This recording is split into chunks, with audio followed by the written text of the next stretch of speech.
All right, people. Midweek report time. So, lot to talk about, loads to really get into over the last couple of days. There's been loads of news coming out. We obviously have a fight this weekend, which we got a preview.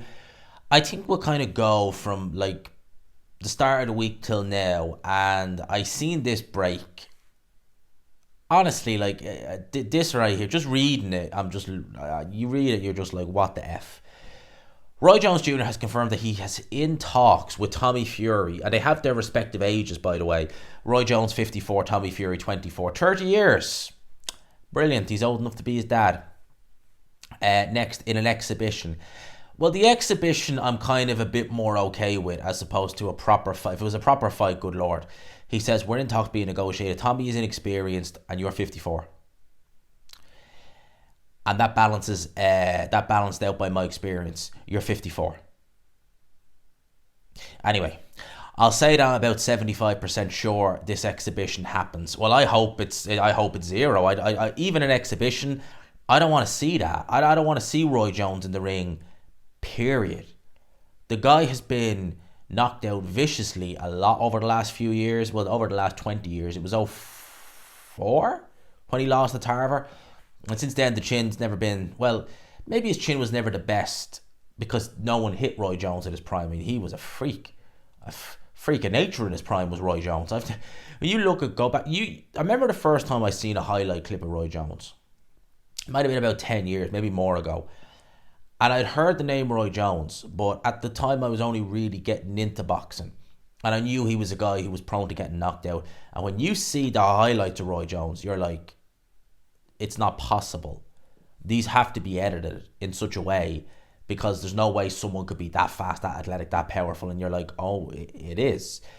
I hope to God that this is just that he's just talking about stuff. And even an exhibition I wouldn't like to see, to be honest with you. Roy Jones shouldn't be anywhere near a boxing ring. He really shouldn't. And Tommy Fury beat his, what would you call them, influencer rivals.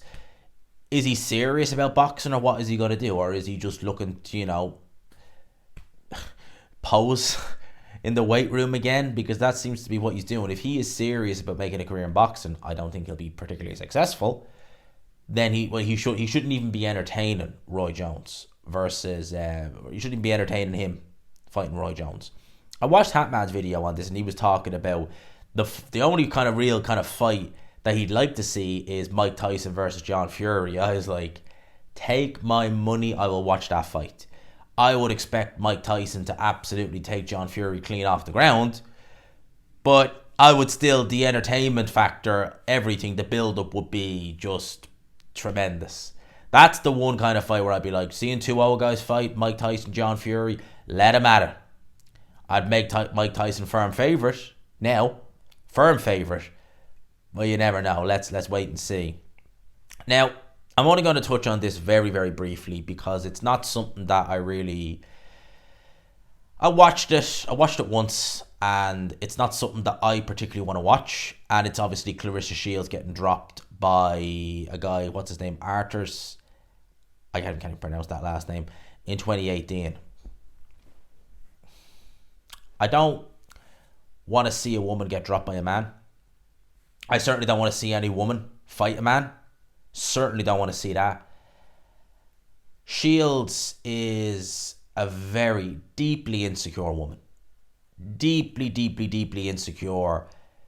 She, in terms of women fighters, is better than your average women fighter. But the bar is so low and the level is so low, it's like big fish, small pond. I'll give you an example, right?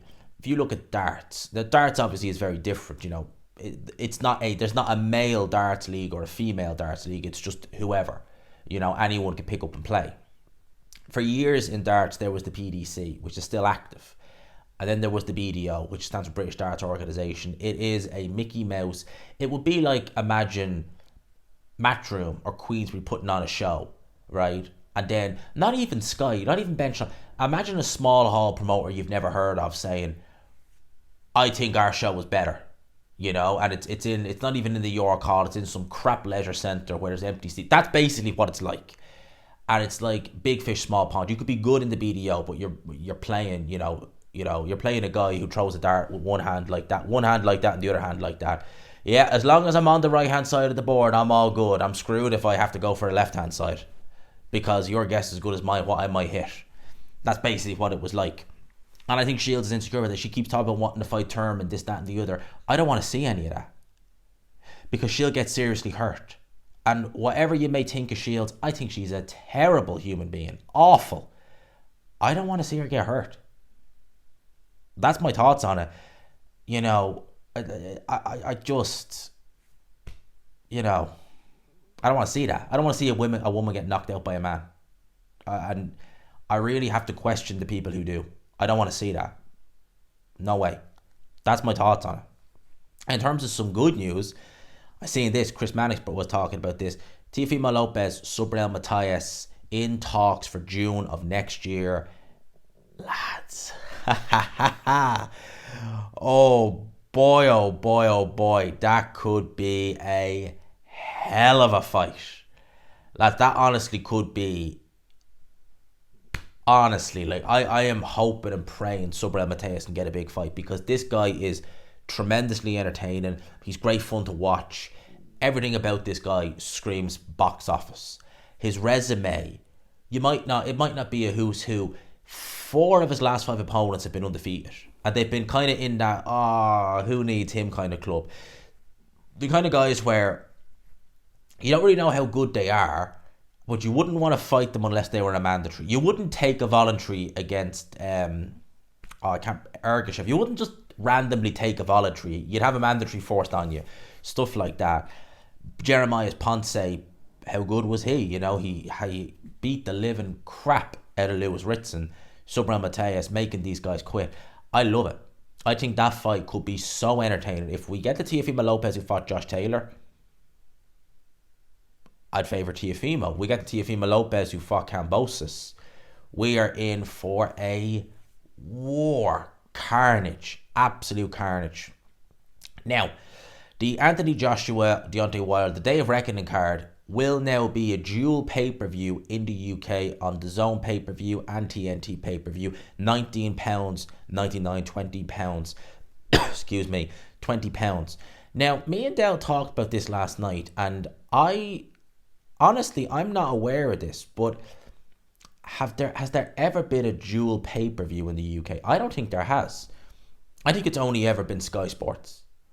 Correct me if I'm wrong on that, but I don't think there ever has been. I think it's only been Sky Sports that have done pay-per-views, or TNT, but it's never been split between the two. Now we have it split. For me, whichever is cheapest, because I know it says £20 there, right? Obviously, I'm getting it in euros. The Zone, at least from what I've been told, and I think I believe, it is, whatever it is in the UK, it's the same in Ireland. So if it's 20 UK pounds, it's 20 euros.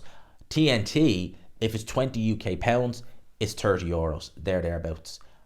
I'm not going to pay an extra 10 quid for the sake of it, especially considering I'm doing a watch along, so I won't be listening to it. If they're both the same, I'll just do TNT, because I don't have to stream it. It's just going to be there. Whereas the Zone live watch along, you would be a little bit worried that the broadband here is pretty good, and I've done watch alongs with the Zone before. I've never had an issue. Touch wood. I would just sooner with the security, just knowing, all right, it's on the TV, I don't have to worry about it. If anything goes wrong, it's TNT's fault, it's not mine. So that's kind of how I'd look at it. But obviously, if the Zone is cheaper, I'll get the Zone. And to be honest with you, to each his own. Whichever it's easiest for, whoever your preference is, I really don't care. I would say the TNT broadcast team, certainly in terms of the commentary team, is superior to the Zone. In my opinion, it's superior. And that's what I got to say on that. But it's interesting. I just find it... I was wondering, because I remember when it was like, this was Frank Warren, he Dev Sani, and I was like, it's on the Zone? I don't know, I'll watch it. But then I really did think they do TNT UK and Ireland, and then the Zone everywhere else. And they are doing TNT UK and Ireland, but you have the option for the Zone as well. So let's see. Eddie Hearn has said that he's gone back to Top Rank and made a greatly improved offer for a fight between Josh Taylor and Jack Catterall. I've seen Josh Taylor come out and refute that. Let's wait and see. As I said, right, Jack Catterall is all it ever is. And I don't want to labour the point, I already did it already. Jack Catterall, it's always Josh Taylor. I got robbed against Josh Taylor, robbed, blah, blah, blah, blah, blah, blah, blah. And as I said, hundreds of people get robbed in Glasgow every Saturday night. There you go. Build the bridge and get over it. It's been nearly 2 years. If the fight doesn't happen, Jack Catterall needs to just stop talking about it. Because people are getting sick of it. That cannot be Jack Catterall's selling point. It can't be. Jack Catterall doesn't like Josh Taylor. I get that. I get that 100%. And the way Josh Taylor has kind of handled the situation, I can see why he doesn't like him. I get that. Jack Catterall, if you cannot get the fight, do you know what the best ultimate revenge would be? Having massive success. That's the best revenge in any aspect of life. You could turn around and say, look, I got robbed. I should have had my moment. But you know what? I've created new moments. And I'm winning world titles. And eventually he's going to be the one, maybe even chasing me. I ain't going to chase him. I think that over the last 2 years, the first kind of 6 to 8 months, yes, 100%. Try and get that rematch. Try and get it done. At that point, it was like, it wasn't going to happen. It was like, all right, look, move on. Forge another path. You know, at the end of the day, these are maybe extreme examples, but like Lennox Lewis got robbed. Although he didn't lose, he got robbed against Evander Holyfield. Who really brings that up when you think of Lennox Lewis? Really, like, you think of Lennox, he knocked out Mike Tyson.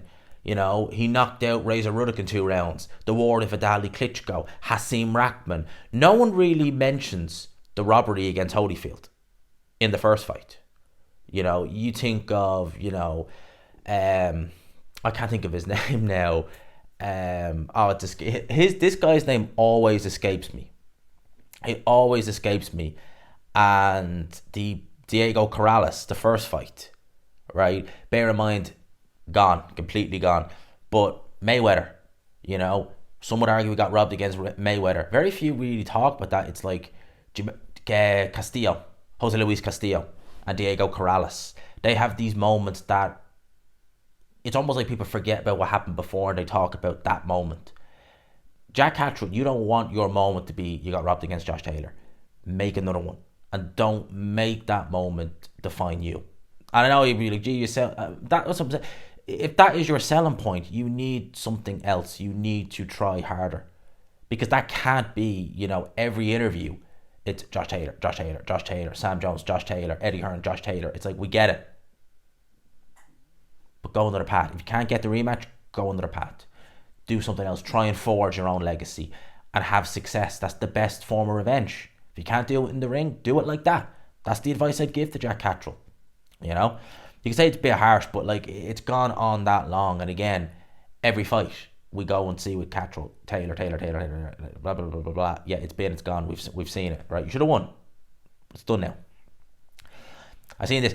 Deontay Wilder gave an IFL interview on Anthony Joshua. He says, I've always thought Joshua was mentally weak. This has not just started. I've always thought he had a very weak mentality, especially when it comes to fighting me.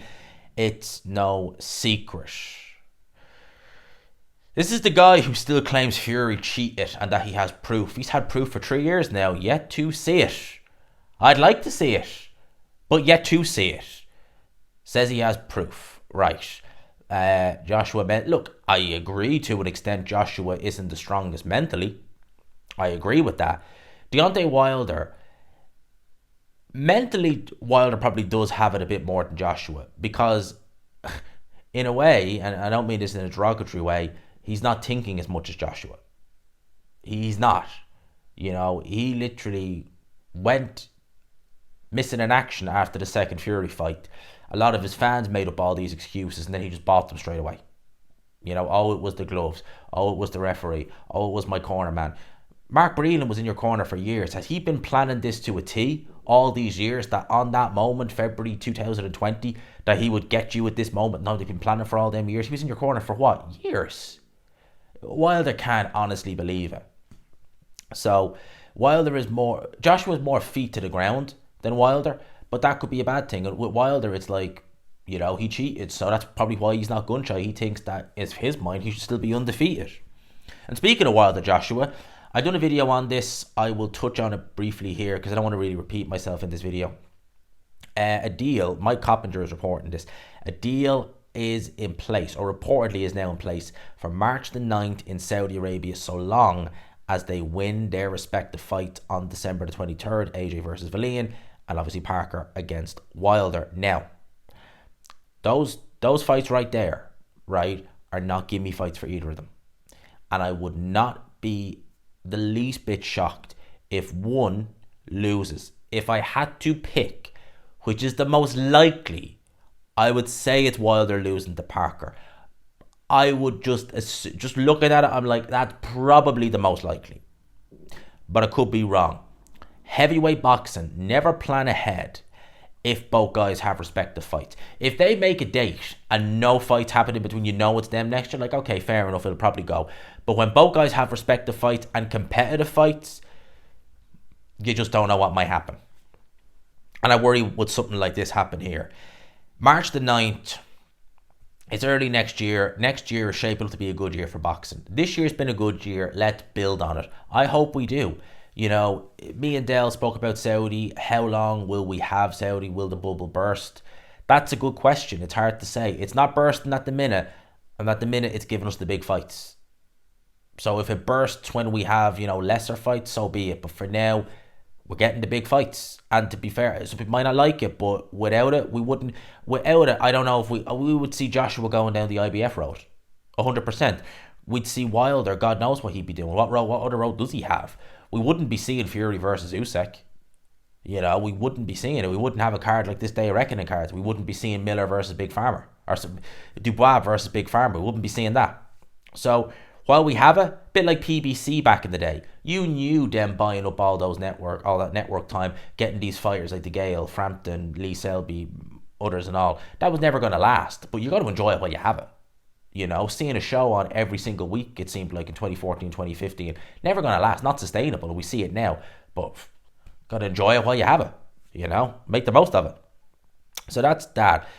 I hope the fight happens. I've said it once, I'll say it again. I love the fight. I want to see it. I still favour Deontay Wilder, but let's see after December 23rd what might happen.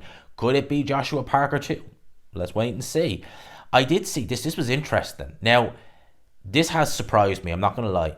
I knew Devin Haney was a big boy, but this weight surprised me. So, Devin Haney weighed in 165 pounds on fight night against Regis Prograis, according to the California Commission, because they took the weights the next day.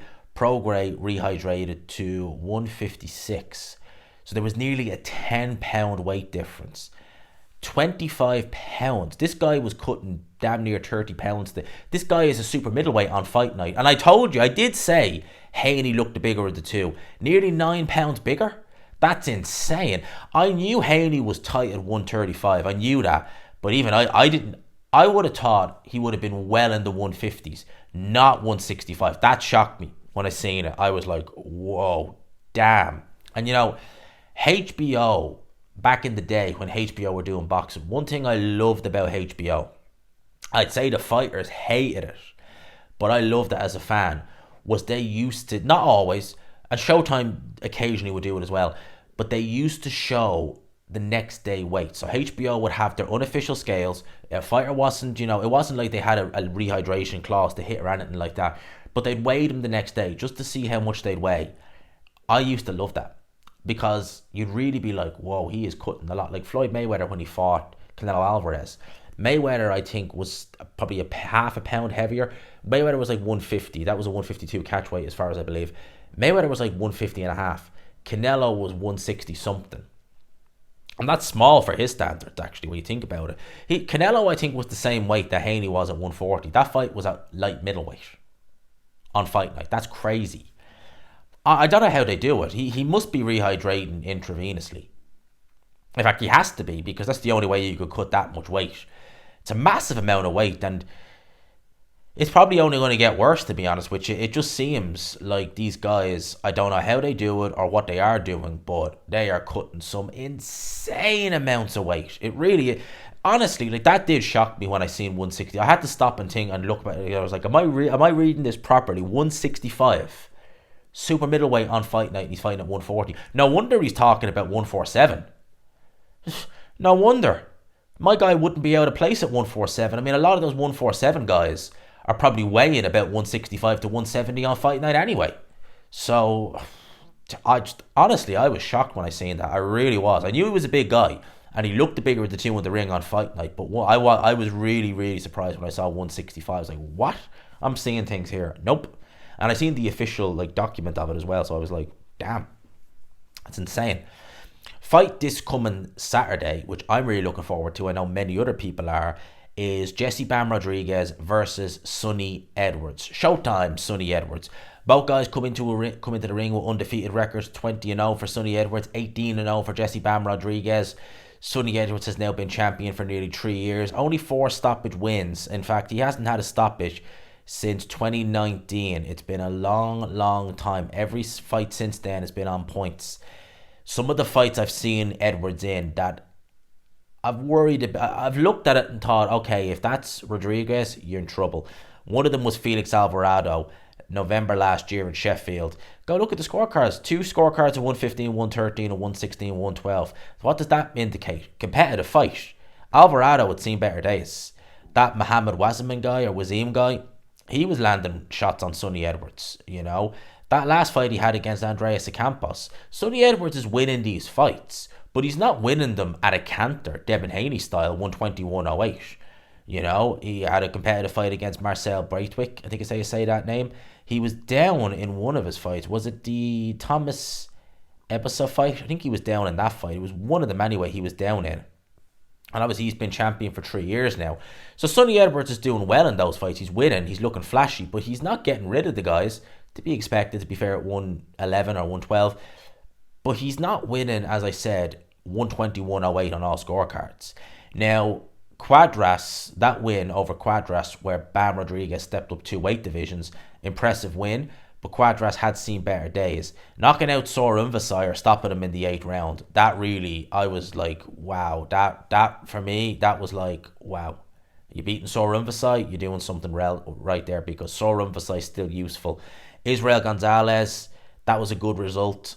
Israel Gonzalez should have been a world champion. He beat Cal Yafai. He just didn't get the decision. And obviously he fought Christian Gonzalez Hernandez in his last fight.